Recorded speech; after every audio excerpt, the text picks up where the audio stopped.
నాటుకున్నాము. అది నాటుకొని 4-5 నెలలకి మంచి కాపు వచ్చి ఫుల్ హైట్ వచ్చింది. పక్కనంతా కెమికల్ రైతులు వీళ్ళంతా వేసుకున్నాం.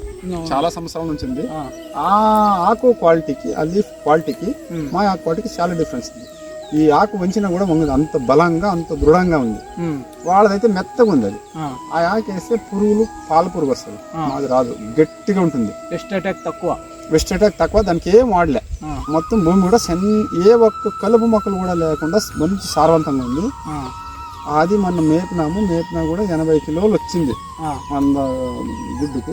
ఫస్ట్ క్రాప్ అది తీసుకొని మార్కెట్కి వెళ్ళినాము. హిందూపురం 19వ తేదీ మొన్న, అంటే డిసెంబర్ 19వ తేదీ మార్కెట్కి వెళ్ళినాం.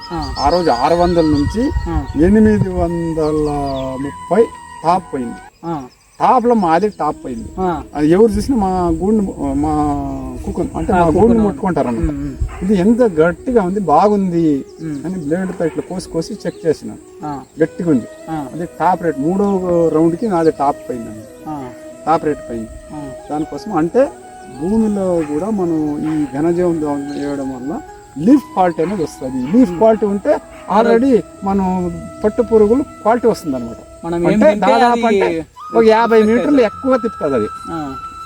50 మీటర్లు అందరివి 550-600 గూళ్ళు వేస్తే కిలో వస్తే మాది 500 గూళ్ళకి కిలో వస్తుంది. అంటే వెయిట్ వస్తుంది, దారం వేసుకుంటుంది, పురుగు తిని బాగా ఈ మందమాకు తింటే వెయిట్ వస్తుంది, వచ్చి క్వాలిటీ ఉంటుంది అన్నమాట. ఎక్కడిది అంటున్నారు మడక్సిర ఫలానా ప్రాంతం. మన సిరికల్చర్ ఏడి వచ్చి మొత్తం 5 మండలాలు తిరిగి ఇంతవరకు నర్సరీలో ఇంత క్వాలిటీ యాప్ తీసింది ఎవరు చూడలేదు నేనని ఒక సిరికల్చర్ ఏడి చెప్పినాడు ఫీల్డ్లోకి వచ్చి.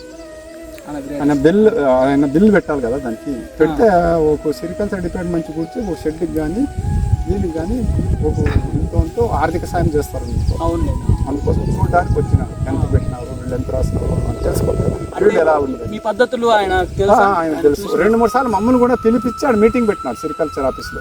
ఇది ఎట్లంటే మీరు చేసే పద్ధతి బాగుంటుంది, మా సిరికల్చర్ కి చాలా మంది పత్తి, మిరప కొన్ని పంటలు పెట్టి విపరీతమైన మందులు కొట్టి, సిరికల్చర్ కి మందులు అనేది కాదు, ఇక్కడ మందు కొట్టినా షెడ్లో ఉండే పురుగులు చనిపోతాయి. పక్కలో ఏడైనా రైతులు కొడితే మల్బరీ పక్కలో ఎవరన్నా కొట్టినా కూడా చనిపోతాయి.